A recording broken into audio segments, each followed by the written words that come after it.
Lucknow, a city where grace lives in every corner, where tehzeeb is not just a word but a way of life.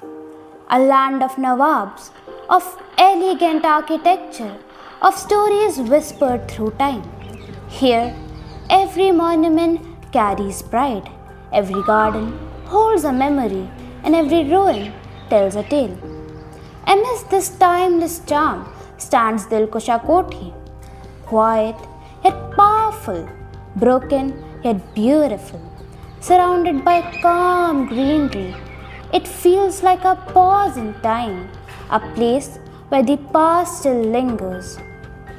Built around the year 1800 by Major Gore Osley for the Nawab of Awadh, Saadat Ali Khan. We are here at Dilkusha Kothi, a site that reflects both the elegance and complex history of Lucknow. Built in the early 19th century, this structure has witnessed the moments of leisure as well as conflict, especially during the Indian Rebellion of 1857. Good morning, sir. As it looks like you are a regular visitor here, so I would like to ask you a question. What do you think that this place is still relevant in the present? I mean, Dilkusha Kothi, this place is special in Lucknow.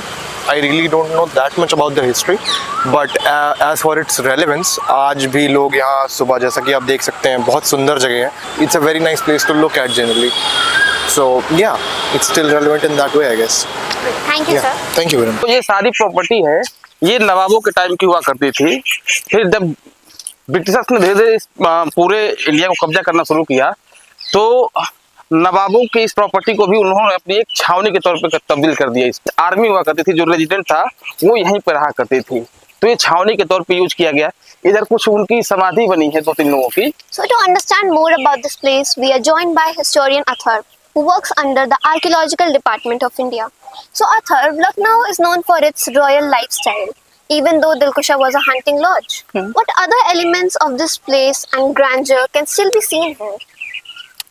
Dilkusha Kothi was not a place in the traditional sense, but it still reflects elegance associated with the elite lifestyle of that time. Also, the very idea of having a separate retreat for leisure and hunting shows the privileged lifestyle of British officials. So, while this place may look simple as today, but once it symbolized exclusivity, comfort, and refined taste. Surrounding it is the serene Dilkusha garden, the greenery, the open space, and the silence create a peaceful atmosphere. Visitors walk through not just to see history, but to feel it, to pause, reflect, and connect. During the Indian Rebellion of 1857, this very place turned into a battlefield. Dilkusha Kothi became a center of military activity, witnessing conflict, destruction, and chaos. The structure was heavily damaged, and over time it was left in ruins. Today, only fragments remain, walls that stand incomplete, towers that touch the sky but tell stories of what once was.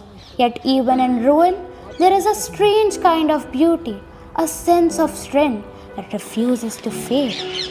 Broken walls with unbroken stories, faded paths yet footsteps still echo. In every corner, there is a whisper of the past. In every breeze, a forgotten moment drifts by.